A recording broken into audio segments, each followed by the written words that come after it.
ತಾರೀಕು ಯಲ್ಲಮ್ಮನ ದರ್ಶನಕ್ಕೆ ಬಂದಂತಹ ಸಂದರ್ಭದಲ್ಲಿ ಒಂದು ನಡೆಬಾರದ ಘಟನೆ ನಡೆದೋಯ್ತು. ನಮಗೆ ಏಟಕ್ಕಿಂತ ಆ ಪ್ರವೃತ್ತಿಯ ಮಾನಸಿಕತೆ ಇದೆ, ಅದನ್ನ ತಿದ್ದುಕೊಳ್ಳೋ ದೃಷ್ಟಿಯಿಂದ ನಾವು ಇವತ್ತು ಬಂದಿದ್ದೀವಿ. ನಮ್ಮ ಜಿಲ್ಲಾ ಅಧ್ಯಕ್ಷನ ಮೇಲೆ ಒಬ್ಬ ಪೊಲೀಸ್ ಬಹಳ ಕೆಟ್ಟದಾಗಿ ಲಾಠಿಯಿಂದ ಹೊಡೆದು ತಲೆಗೆ ಏಟು ಮಾಡಿದ.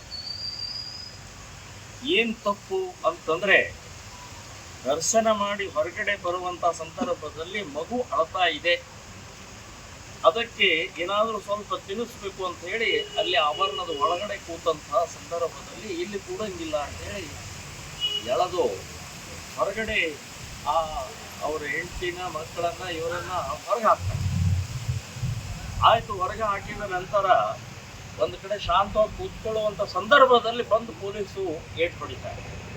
ರಕ್ತ ಸುರಿತಾ ಇದೆ, ಮೈ ತುಂಬೆಲ್ಲ ರಕ್ತ ಆಗಿದೆ. ಅಂತಹ ಸಂದರ್ಭದಲ್ಲಿ ಒಂದು ಕರುಣೆ ಇಲ್ಲದೆ, ಒಂದು ಮಾನವೀಯತೆ ಇಲ್ಲದೆ ಇಂಥ ವಿಚಿತ್ರವಾದಂಥ ವರ್ತನೆಗೆ ನಾವು ಖಂಡಿಸ್ತಾ ಇದ್ದೀವಿ. ಮತ್ತು ಪೊಲೀಸರ ಈ ನೀತಿ ನಿಯಮದ ಪ್ರಕಾರ ಮೊಣಕಾಲಿನ ಕೆಳಗಡೆ ಹೊಡಿಬೇಕು. ಅದು ಲಾಠಿ ಇರ್ಬೋದು, ಗುಂಡು ಇರ್ಬೋದು, ಇನ್ನೇನೇ ಇರ್ಬೋದು, ಮೊಣಕಾಲಿನ ಕೆಳಗಡೆ ಹೊಡಿಬೇಕು. ತಲೆಗೆ ಹೇಗೆ ಹೊಡಿತಾರೆ? ಯಾಕೆ ಹೊಡೆದು? ಏನು ಅಪರಾಧ? ಏನು ಕಳ್ತನ ಮಾಡಿದ್ನ? ರೇಪ್ ಮಾಡಿದ್ನ? ದರೋಡೆ ಮಾಡಿದ್ನ? ದರ್ಶನಕ್ಕೆ ಬಂದಂತ ವ್ಯಕ್ತಿಗೆ ಹೌದು ಮಾತನಾಡಿರ್ಬೋದು, ಏನೋ ಕೆಲವೊಂದೆಲ್ಲ ಯಾಕೆ ಮಾತಾಡ್ಬೋದು?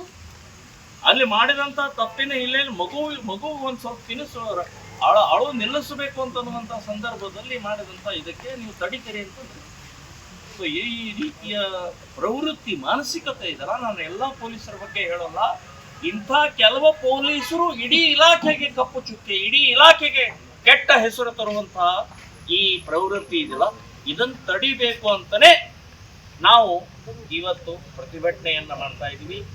ನಮ್ಮ ಯಲ್ಲಮ್ಮನ ಗುಡ್ಡದ ಅಲ್ಲಿರುವಂತಹ ಅಧಿಕಾರಿಗೆ, ಅಶೋಕ್ ಅನ್ನುವಂಥ ಅಧಿಕಾರಿಗೆ ಮನವಿಯನ್ನು ಕೊಟ್ಟಿದ್ದೀವಿ. ಪೊಲೀಸ್ ಸ್ಟೇಷನ್ನಿನ CPI ಅವರಿಗೆ ಮನವಿಯನ್ನು ಕೊಟ್ಟಿದ್ದೀವಿ. ಮತ್ತು ಇಲ್ಲಿಯ ಶಾಸಕರು, ಇವ್ರದ್ದು ಶಾಸಕರದ್ದು ಕೂಡ ಜವಾಬ್ದಾರಿ. ಇಲ್ಲಿ ಆಗು ಹೋಗುಗಳ ಸಂಬಂಧಪಟ್ಟಂತಹದ್ದು ಇವರ ಪ್ರತಿನಿಧಿ ಇರೋದ್ರಿಂದ ನಾವು ಈ ಶಾಸಕರಿಗೂ ಕೂಡ ಒಂದು ಮನವಿಯನ್ನು ಕೊಡ್ತಾ ಇದ್ದೀವಿ. ದಯವಿಟ್ಟು ಶಾಸಕರೇ, ನಿಮ್ಮ ಕ್ಷೇತ್ರದಲ್ಲಿ ಒಂದು ಬಹಳ ದೊಡ್ಡ ಪವಿತ್ರ ಪುಣ್ಯ ಕ್ಷೇತ್ರ ಇದೆ, ಲಕ್ಷಾಂತರ ಜನ ಬರ್ತಾರೆ. ಅಲ್ಲಿ ಪ್ರತಿ ಹುಣ್ಣಿಮೆಗೆ ಜಾತ್ರೆ, ಪ್ರತಿ ಅಮಾವಾಸ್ಯೆಗೆ ಜಾತ್ರೆ, ಪ್ರತಿ ಶುಕ್ರವಾರ ಜಾತ್ರೆಯ ಮಾದರಿಯಲ್ಲಿ ಈ ಕ್ಷೇತ್ರ ಇದೆ. 4-5 ರಾಜ್ಯಗಳಿಂದ ಬರ್ತಾರೆ. ಸೊ ಈ ಕ್ಷೇತ್ರ ಶುದ್ಧವಾಗಿರುವುದು, ಪವಿತ್ರವಾಗಿರಬೇಕು. ಸೊ ಅಂತ ಕ್ಷೇತ್ರದಲ್ಲಿ ಶಾಂತ ರೀತಿಯಿಂದ ಬಂದಂತ ಭಕ್ತಾದಿಗಳ ದರ್ಶನ ಆಗಬೇಕು ಅಂತನ್ನುವಂಥದ್ದೇ ನಮ್ಮ ಕಳಕಳಿಯ ವಿನಂತಿ. ಈಗಾಗಲೇ ಅಧಿಕಾರಿ ಬಂದಂತ ಸಾಕಷ್ಟು ಸುಧಾರಣೆ ಮಾಡಿದ್ದಾರೆ ಮತ್ತು ಶಾಸಕರು ಕೂಡ ಸಾಕಷ್ಟು ಲಕ್ಷ್ಯ ಕೊಡ್ತಾ ಇದ್ದಾರೆ. ಶಾಸಕರಿಗೆ ಮತ್ತು ಅಧಿಕಾರಿಗೆ ನಾನು ಅಭಿನಂದನೆಗಳನ್ನು ಹೇಳ್ತಾ ಇದ್ದೀನಿ. ಮತ್ತು ಈ ಘಟನೆಯ ಸಂಬಂಧಪಟ್ಟಾಗೆ ಹೊಡೆದ ಪೊಲೀಸು ಮತ್ತು ಅಲ್ಲಿರುವಂತ ಹೋಮ್ ಗಾರ್ಡ್ ಇಬ್ರು ಇಬ್ಬರಿಗೂ ಸಸ್ಪೆಂಡ್ ಆಯ್ತಂದ್ರೆ ಉಳಿದವ್ರಿಗೆ ಎಲ್ಲರಿಗೂ ಗೊತ್ತಾಗತ್ತೆ ಈ ರೀತಿ ಮಾಡಿದ್ರೆ ಈ ರೀತಿ ಆಗತ್ತೆ ಅಂತೇಳಿ. ಇಲ್ಲ ಅಂದ್ರೆ ಯಾರೇನ್ ಮಾಡ್ತಾರೆ ಅನ್ನುವಂಥ ಮಾನಸಿಕ ಸ್ಥಿತಿ ಬಂದು ಇನ್ನೂ ಕೆಟ್ಟದಾಗಿ ಭಕ್ತರ ಮೇಲೆ ನಡವಳಿಕೆ ನಡೆಯುತ್ತೆ ಅಂತನ್ನುವಂಥದ್ದು ಎಚ್ಚರಿಕೆಯನ್ನು ಕೊಡ್ತಾ ಇದ್ದಾರೆ. ಸೊ ಹಾಗಾಗಿ ಶಾಸಕರು ಬೆಂಗಳೂರಿನಲ್ಲಿದ್ದಾರೆ, ಅವರ ಕಚೇರಿಗೆ ಬಂದಿದ್ದೀವಿ.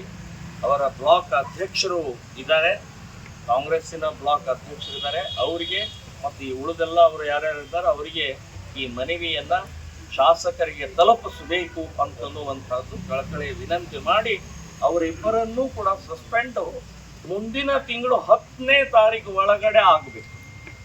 10ನೇ ತಾರೀಕು ಆಗಿದೆ, ಮುಂದಿನ ತಿಂಗಳು 10ನೇ ತಾರೀಕು ಒಳಗಡೆ ಆಗಬೇಕು. ಇಲ್ಲಾಂದ್ರೆ ನಮ್ಮದು ಏನು ಹೋರಾಟ, ಮುಂದಿನ ಹೋರಾಟ ಅಂತ ನಾವು ಮಾಡಬೇಕಾಗತ್ತೆ ಅನ್ನುವಂಥ ಎಚ್ಚರಿಕೆ ಕೊಡ್ತೀವಿ.